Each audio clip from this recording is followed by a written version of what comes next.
Kembali lagi di Ruang Zaki. Kali ini saya sedang di Sumedang bersama dengan Bupati yang keren, Pak Dr. Haji Doni Ahmad Munir. Pak Bupati, apa kabar? Alhamdulillah sehat. Kang Zaki gimana? Sehat Ya, juga alhamdulillah. ya? Jadi emang udah lama saya berguru ini. Ya, sama-sama di politik, belajar. di sosial, segala macam, dari beliau anggota DPR RI sampai sekarang sudah periode kedua. Iya. Ini alhamdulillah dan jadi panutan di Indonesia. Amin, amin. Perjuangannya Pak Doni. Pak Doni, ini ada beberapa hal yang kita pengen Iya, obrolin karena sayang kalau misalnya karya hebat ini tidak terdokumentasi. Pak Doni. Pak Doni, pada saat periode pertama itu kan banyak publik mengatakan bahwa kelihatannya Pak Doni ini akan menang mudah di periode kedua. Dan terbukti di Pilkada 2024 itu suara itu dikantongi lebih dari 300.000 suara pada saat itu. Iya.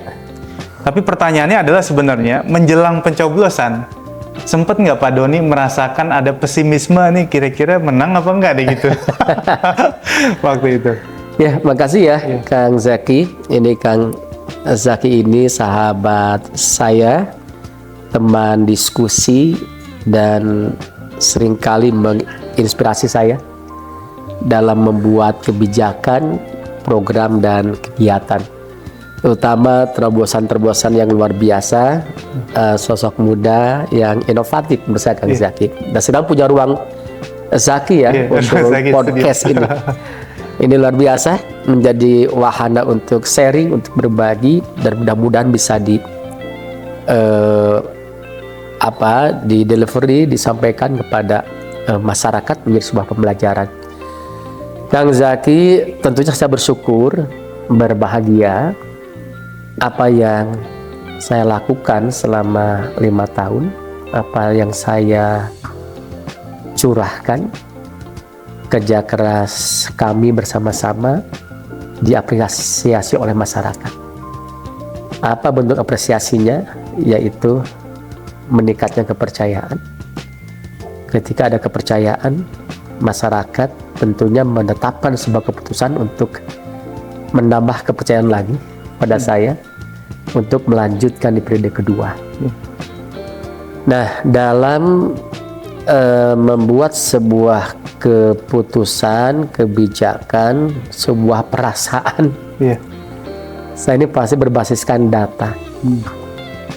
Jadi ada istilah good data, good decision, and good result.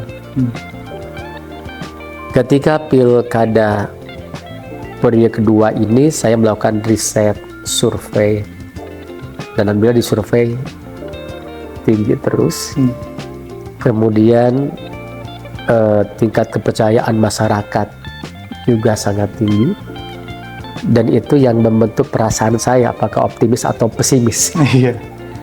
Jadi optimis dan pesimis itu tentunya ada backgroundnya, ada dasarnya, ada pertimbangannya.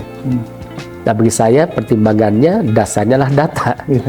Di survei tinggi, di lapangan ketika kampanye saya melihat antusiasme masyarakat yang luar biasa, sampai turun menyambut, hujan-hujanan, padahal nggak ada yang kita kasih.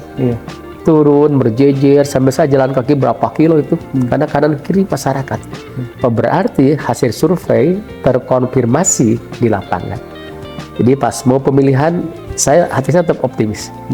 Saya optimis, dan optimisme ini kan akan membentuk atmosfer juga. Jadi what you think, you come. Apa yang kamu pikirkan akan terjadi. Nah, saya optimis memikirkan sesuai dengan survei, dan kemudian come true, terjadi. Nah, ini alhamdulillah bagi saya buah dari apa yang saya dan teman-teman Pemda lakukan, didukung oleh masyarakat selama menjabat 5 tahun ini. Pak Doni, di Pilkada 2024 itu kan cukup mengejutkan ya, karena ada sosok muda yang kemudian digandeng, yang dalam beberapa dekade terakhir mungkin itu agak jarang misalnya di Sumedang tampil di pentas politik. Kang Fajar di situ. Apa sebenarnya alasan politik menggandeng seorang Kang Fajar? Ya, banyak pertimbangan. Yang pertama tentunya kita diskusi, dialog dengan berbagai partai. Ada partai yang mengusulkan kandidat A, partai yang mengusulkan kandidat B, kandidat C. Karena saya sendiri tidak bisa mengusung dari partai sendiri, karena kurang kursinya. Oh, iya. Berarti harus berkoalisi, harus bergabung. Dan ketika bergabung banyak pilihan. Iya. Partai A menawarkan A, partai B menawarkan B, partai C menawarkan C. Apa yang menjadi dasar sampai keputusan? Pertama, tentunya apa sih harapan masyarakat terhadap pemimpin? Apa sih PR-PR di masyarakat, di daerah yang harus saya selesaikan? Seperti apa komposisi penduduk di Sumedang? Segmennya seperti apa? Pasarnya bagaimana? Atas dasar itu saya mempertimbangkan menggait anak muda. Kombinasi yang setengah tua dan muda ini. Menolak tua gitu. Menolak tua.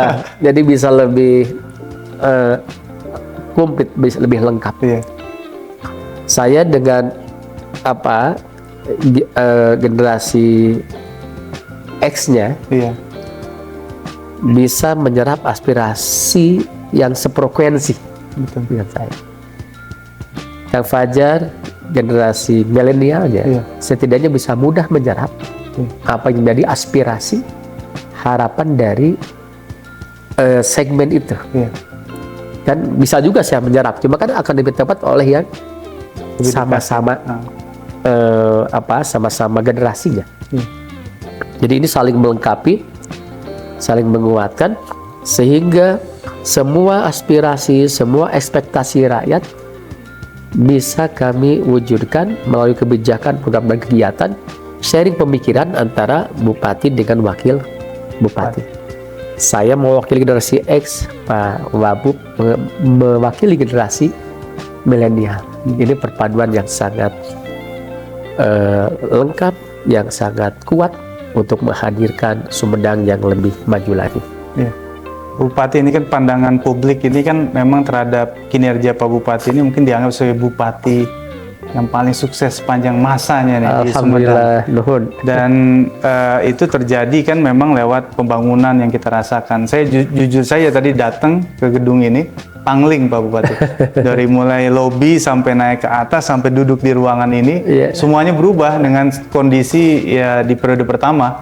Ketika saya sempat main-main berapa kali, dan itu memang betul-betul tercermin gitu ya. Nah, ini kan juga kemampuan Pak Bupati menarik perhatian pemerintah pusat, melakukan berbagai macam event nasional, internasional, bahkan investor luar negeri, itu luar biasa. Persoalannya kan Pak Bupati ini kan bukan anak dan menantu presiden. Gimana kira-kira Pak Bupati punya keyakinan untuk bisa mendapatkan itu semua?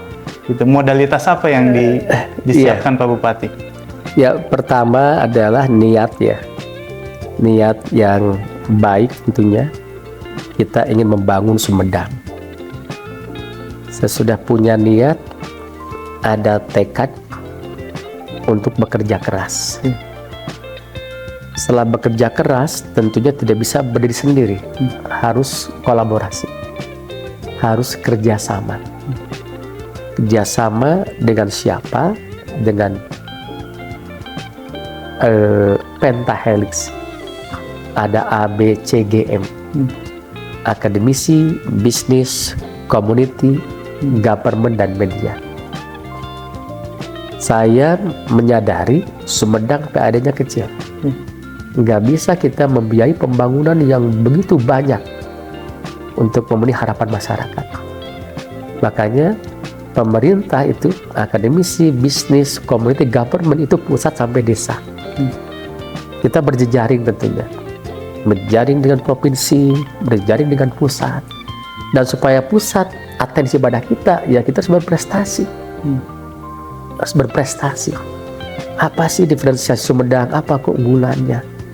Berprestasi. Kedua, harus nyambung kebijakan nasional ke daerah, dan kita paling depan untuk menggolkan kebijakan nasional, relate programnya. Nah setelah itu ada atensi, kita jadi ya golden boy, alhamdulillah. Kalau begitu kita mohon ke pusat melihat Sumedang punya kesungguhan untuk membangun, ada jejak-jejak prestasinya. Ya akhirnya seringkali kita mendapatkan atensi, bantuan dan sebagainya. Banyak yang saya rasakan sepanjang menjabat periode kemarin, hampir ratusan miliar, lebih dari 500 M itu. Jalan-jalan gede. Periode pertama itu ya? Iya, yang pertama itu. Kalau di APBD kami ya sangat terbatas. Betul. Jadi kita tunjukkan kinerja, tunjukkan prestasi, tunjukkan keinginan kuat untuk membangun, dan akhirnya pemerintah pusat dan provinsi mengapresiasi dan memberikan atensi atas Sumedang, termasuk untuk menarik investor dari luar. Dengan cara apa? Kita punya kan investor apa sih keinginannya? Kemudahan, kecepatan. Kita punya mall pelayanan publik. Iya. Ini yang pertama di Jawa Barat, sama-sama lah dengan kota Bogor. Iya.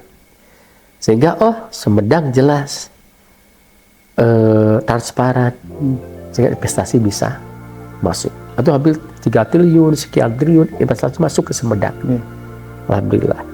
Nah ini langkah-langkah yang kami lakukan.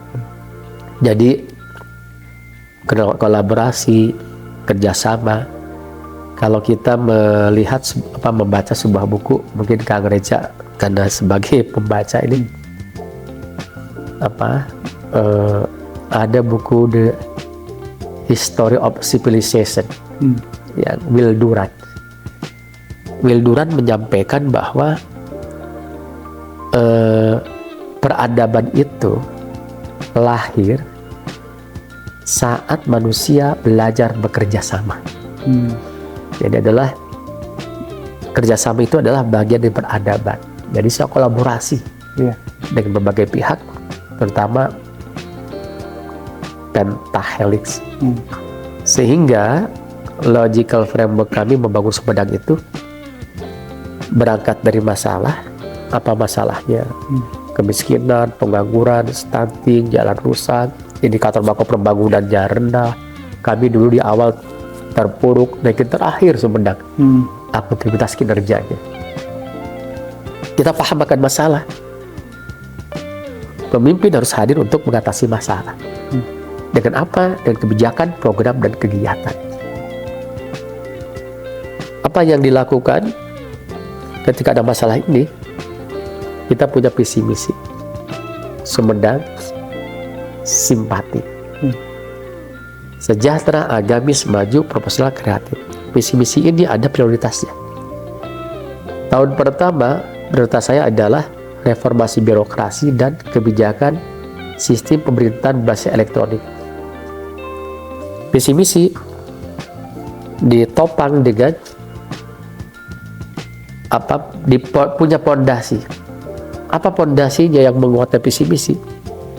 Agama, budaya, dan teknologi. Agama yang akan menuntun kita, membimbing kita, mengarahkan kita.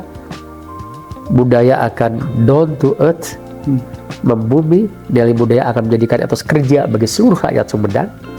Yang ketiga adalah teknologi akan mengakselerasi, mempercepat ikhtiar-ikhtiar kita untuk membangun. Itu pondasinya. Kemudian bagaimana pendekatan pembangunannya? Pentahelix tadi. Bagaimana kami bisa memobilisasi akademisi, bisnis, community, government, media, dan mengorkestrasinya. Jadi kolaborasi, memobilisasi, digerakkan semua kekuatan, kemudian diorkestrasi. Gak bisa mereka bergerak masing-masing. Pemerintah mengorkestrasi itu. Akhirnya alhamdulillah. Setelah itu, ultimate goal-nya, kan tadi intermediate, misi intermediate, prioritas program intermediate goal. Ultimate goal-nya, indikator makro pembangunan meningkat. IPM IPM naik, kemiskinan turun, pengangguran turun, stunting turun, sakit. Jadi 3 besar di Jawa Barat dari paling bawah. Jalan before-nya 60% yang bagus. Setelah saya menjabat jadi 87%.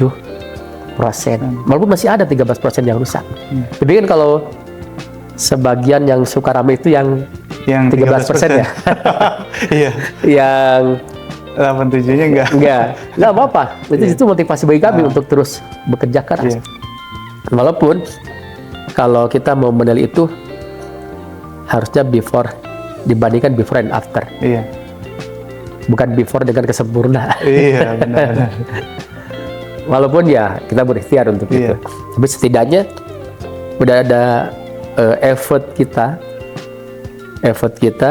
jalan dari 60 ke 87. Kang Reza orang Janias, lihatlah dulu ke Dayul Luhur gimana jalannya. Iya, betul. Udah bagus kan Dayul Iya, Luhur? udah bagus. Batugara, gunung, udah bagus. Iya. Tinggal 13% lagi.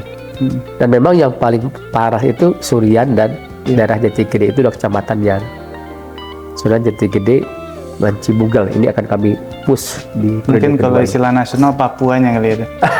Timur banget itu. Timur masyarakat ya. ini. Tapi terus kita perhatikan juga tiap tahun ada pembangunan di sana. Betul.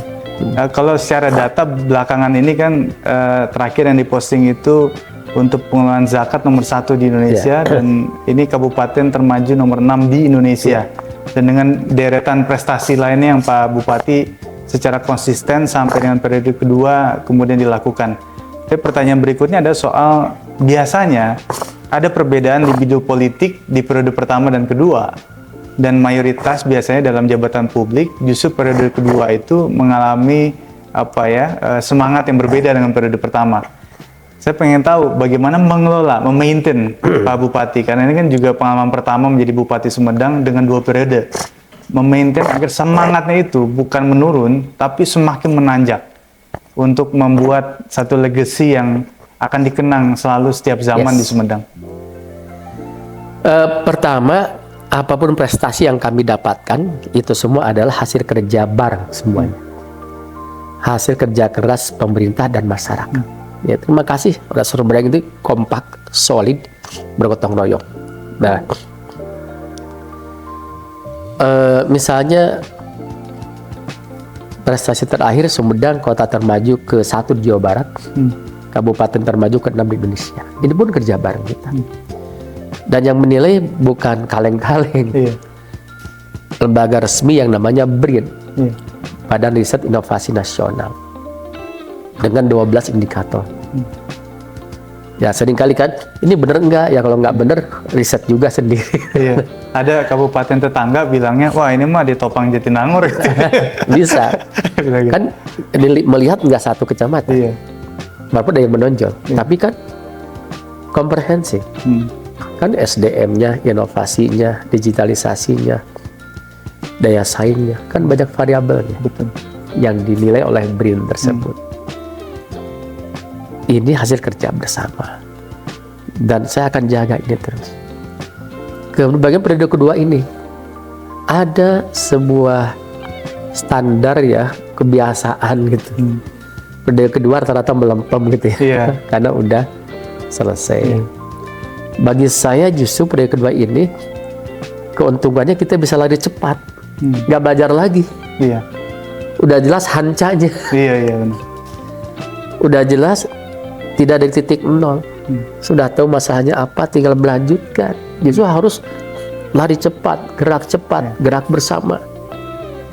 Nah, bagi saya kembali ke niat, saya ingin husnul khotimah, ingin ngasih legacy untuk rakyat Sumedang yang dikenang selamanya. Dan ini menuntaskan pembangunan. Yang saya sudah tahu ini tinggal menyelesaikan. Kemiskinan ini programnya, stunting ini programnya, infrastruktur ini programnya. Justru saya akan mempercepat ini sampai selesai soal masyarakat. Jadi akan bertambah kecepatannya. Jadi lebih digas. Iya. Karena nggak belajar lagi, tinggal melanjutkan. Makanya salah besar kalau periode kedua ini semakin lambat. kan ada, udahlah periode kedua Pak Doni tinggal main aja kemana katanya. Ada yang mau Karena ke sana. biasanya kalau yang melambat tuh karena dia merasa kekuasaan sudah di tangan.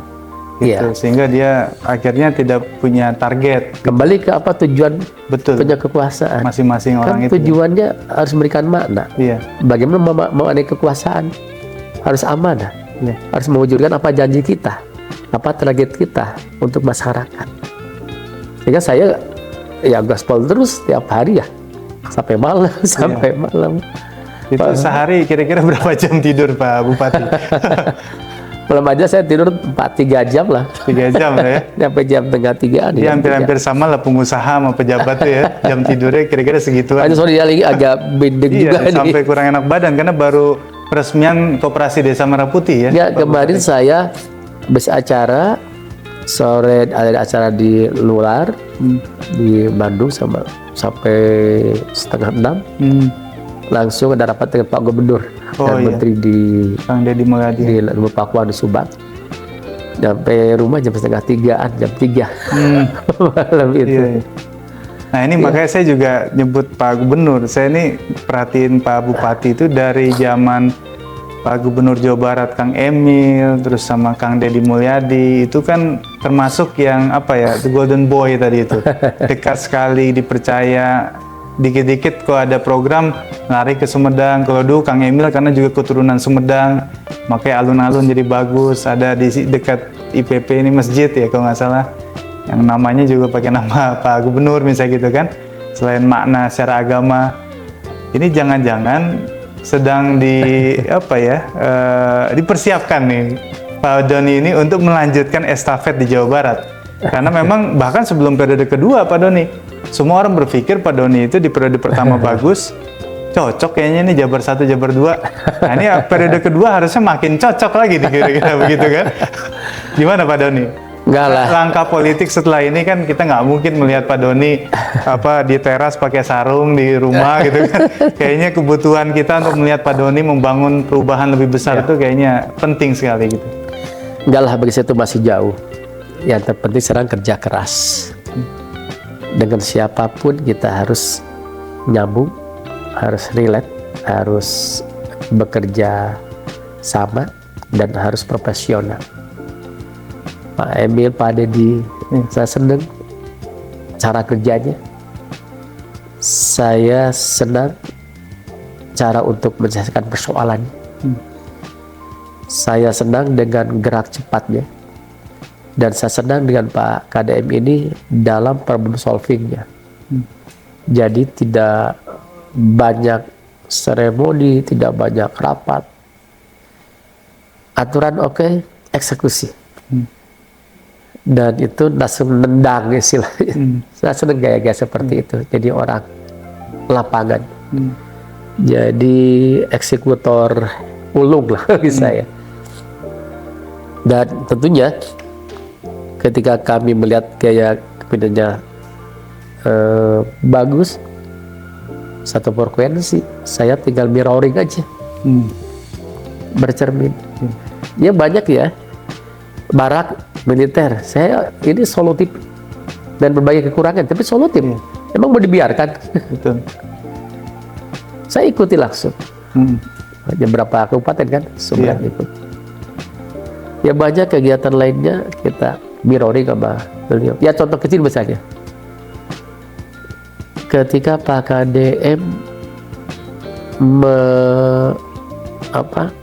menertibkan, menata kolong jembatan tol di Cileunyi yang semrawut, tidak teratur, ada proses pembiaran, ya terminal, ya warung-warung, ya apa. Langsung bagi saya, sebenarnya ada tol, saya cek.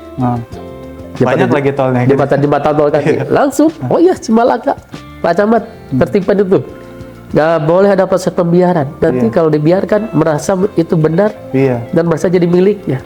Betul. Bawah tol, pedagang apa, jadi langsung. Jadi mirror gitu-gitu. Jadi kebijakannya senantiasa seringkali menginspirasi lah.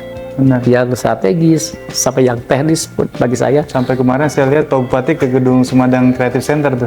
Oh Cek, iya. apa namanya keran, wastafel ada yang kayaknya beresin gitu ya. Jadi memang gerak-gerak yang begitu yang kita butuhkan. Ya, kenapa? Kelihatannya kecil tapi itu penting buat masyarakat. Kelihatan kecil, tapi itu tempat umum lah. Fasilitas publik. Iya. Mereka ingin nyaman.